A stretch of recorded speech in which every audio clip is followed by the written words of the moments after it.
We're gonna go to a waterfall to see, really just to see how it is. I mean, I just need to get out of the house. Today is my day off, and I have a tendency to, sometimes become real sluggish and just sit on the sofa, really not doing anything. We're gonna leave this little old guy at home because, well, just look at him. Just look at his face. He's an old, tired guy now. He doesn't really want to come. We're gonna see if we can move this thing a little bit. No. God, that gives me the creeps. I have started to think about, again, started to unpack why I have stopped coming out and enjoying being outside alone like this. And I really do believe that it is because of the thought patterns that I have created over the past years, where it's like, where my self-talk, the way I talk to myself and the things that I think, as they have gone down into just a sour, bad place, that's not really something that you want to spend time and be alone with, is it? For solitude to be this great experience that I really do believe that it is, when your head is in the right place, you need to craft your solitude time in a way that it's beneficial for you, and that is not just you walking out into the forest ruminating about this and that you probably can't change, or just something that you just can't stop thinking about. You want it to be this time where you marinate your thoughts and maybe think about what you're dreaming of. What you saw there is the freak out in my eyes when I feel a breeze coming through, and my camera is standing real dodgy right now. I'm gonna film it for you. Check that out. I don't know if it really translates how steep that is, but a breeze will tip you over.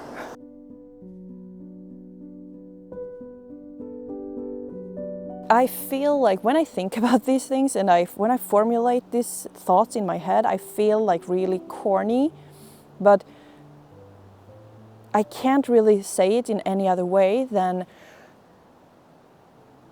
when I came out today, I was like, what if you think about the future now and the things that you want to, the things that you are drawn to do, the things that you are feel really like you want to do. What if you think about those in a way, in a positive way, in a way I can't imagine that I will be able to do that, but that is so cool. And of course it's gonna work out. Of course it's gonna work out, the things that you are about to do. And things like that. Just thinking about it in a positive way, just seeing in front of you how you succeed. I mean, like I said, when I say those things, I'm I feel so dumb and I feel corny, but it's not just something that I'm making up. This is backed in psychology, science, research, that it helps us actually to think in this way and to use our minds in this way. And also or at least I feel dumb when I think about my life or my endeavors in a positive way like that, but I have no problem at all thinking about my endeavors in my life in a negative way like that, really visualizing how everything is just gonna go to shit. I mean, why do that? That's just so self-sabotaging. And I think that if you try it, think about when you think about how you feel when you think about your life, everything is gonna go to hell. What do you feel here, or somewhere in your body? I feel it so strongly in my chest and in my stomach that, it's just such a bad feeling, and it's such a feeling of just frustration and basically threat. I feel threatened. And the only thing that is really threatening me is my own thoughts. Oh, that's the sun is coming out. And then if you compare that, awful frustration, feeling that you just want to run and be frantic and just try to solve or just hide or whatever the reaction is that you have. If you compare that feeling to, if you think about something that you want to do and you're like, this is going to be fun. I will enjoy this. I will be good at it. Other people will maybe enjoy it. And it will be great. At least I've felt a huge difference when I start to think about how I think about things. And choosing to spend your solitude time in nature is a great help. If you feel like it's difficult and maybe you're like, oh, but I don't like being alone, or I don't like spending time with myself, or maybe if you are in the headspace that I was before, where you very easily get stuck in thoughts, in bad thoughts, so to say, or that you are, talking down to yourself or being mean to yourself. You're like the worst bully to yourself. Then it really helps to do the solitude, spend your quality solitude time outside in nature, because nature has this, it has this special way to ground you in the moment. It helps you to ground you in the moment. Because, you have to, if you just walk out in the forest, you have to see. You have to look and see where you're going to put your feet to not fall over. Or you hear things and you maybe smell things, and the different things that you see, the sceneries and everything that you see. It helps you by guiding you to the present using your senses without maybe even you knowing it. It's also, and again, this sounds so corny, but it's true. And it's like, again, it's like science-backed. It's not some woo-woo crazy thing. But being out in nature also, and taking in scenery, taking in, seeing animal life, wildlife, and watching, for me, for example, watching the seasons change and everything that just happens in nature, and the pace of nature. It helps you to connect to like the bigger thing, that we are all a part of this huge thing. And our life is, even if it's big to us and our decisions and like what's happening and our feelings and everything, they feel really big and everything to us. Just being aware that we are here on this planet, and just there is this saying that goes something like, nature never rushes or hurries, and yet everything turns out perfectly. That's something that I really try to take with me now, because my life is about to change.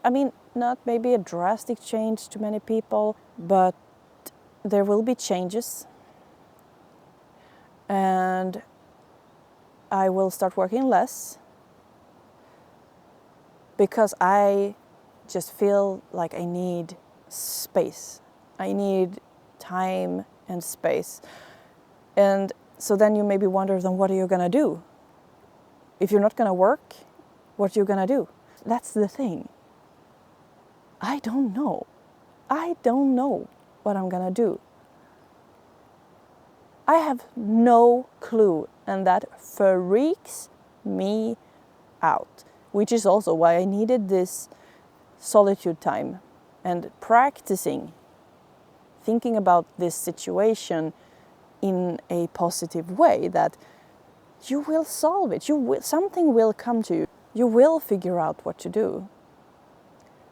But I've also realized that I have been trying so hard to figure this out, to think myself to a solution, which is the way that I usually go, because it feels less risky than just doing.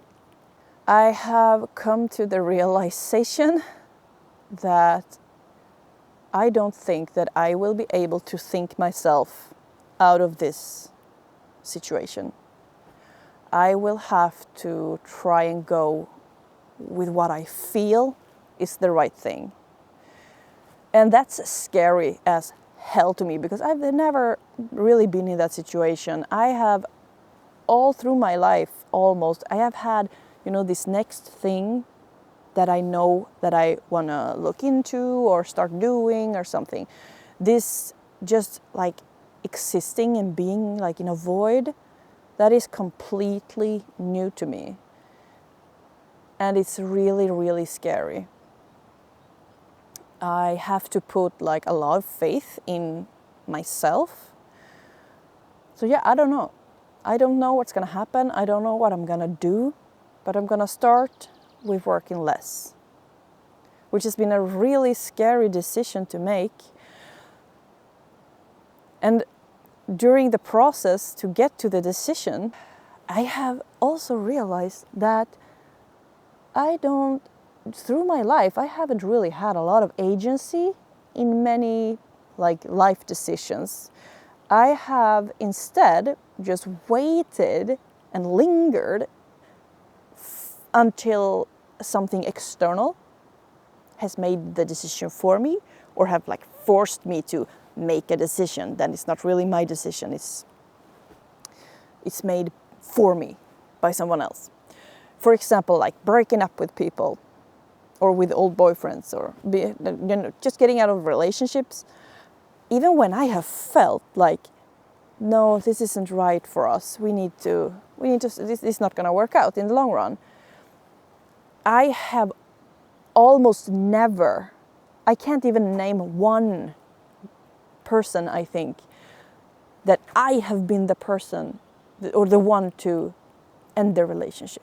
Even though I have known like for months, I have just put it off and put it off and put it off until the poor person that I'm with realizes, of course, that there's something wrong, this is not working, and then they break up with me.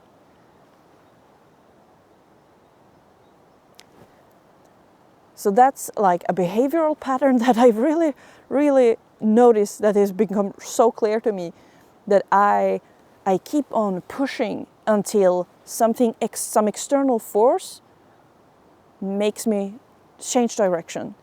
And it's almost the same thing like now with the burnout and everything. I feel in my body, and it's so apparent like to everybody. Like my husband gets home from work and I'm like passed out on the sofa. If we see that there's something wrong, it's not supposed to be like this. And yet I just keep on pushing until I crumble into like a pile on the floor. And it's a bit hurtful to realize that I have had such little agency over my own life. And that needs to change, because I cannot go on like this. And that's partly because I have a very hard time to just, go with what I feel.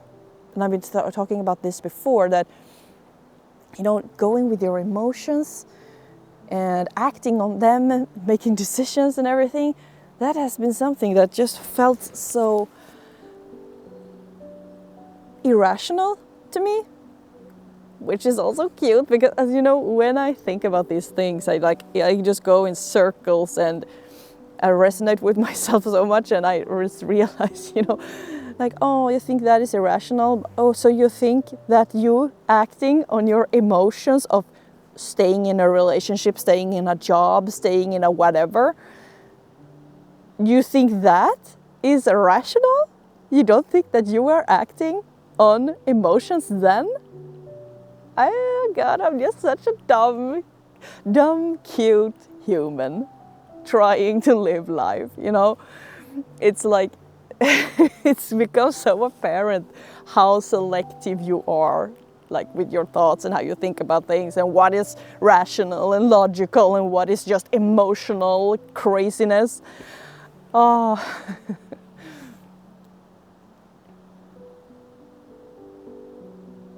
So that's the journey that I am heading out on right now.